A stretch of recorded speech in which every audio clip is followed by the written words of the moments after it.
Tom Stoppard was quoted as saying, "Every play I write, I'm writing for Mike Nichols, whether he directs it or not. He's the only person who's going to get every inch of it. The thoughts, the references, the feelings, everything. I feel not only bereft to have lost my friend, but I've lost the single person who was my best audience." Indeed, Mike Nichols was the gold standard for all of us who had the supreme privilege and pleasure of knowing and working with him.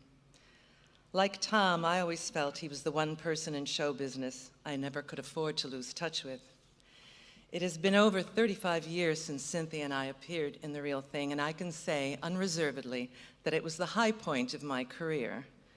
Imagine being in a rehearsal room for weeks with Mike and Tom, being out of town in Boston, late night suppers at the Ritz after the show, arriving to a wave of rave reviews in New York, cleaning up at the Tony Awards.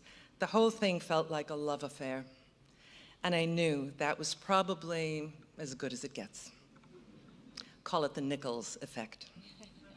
Add to that, I was married in October of 1984, went into rehearsal for The Real Thing the day after my honeymoon ended, was pregnant by opening night, and tried discreetly to carry my firstborn on stage with me for 6 months.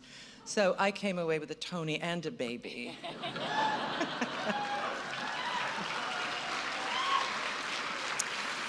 And I'm delighted that my daughter Isabel is here tonight to celebrate Sir Tom, and she happens to be a writer by vocation, perhaps the Stoppard effect.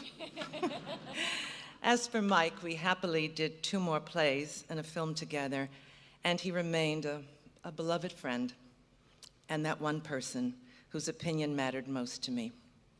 So I'm so honored to be here tonight to pay tribute to 2 brilliant men who were the architects of my good fortune.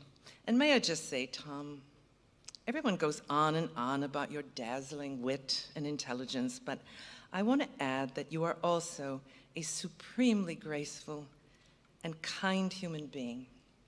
And you should also know that all of us ladies had a huge crush on you. And still do. So on that shallow note, allow me to introduce another brilliant writer, last year's inaugural PEN Mike Nichols Writing for Performance Award recipient, Kenneth Lonergan.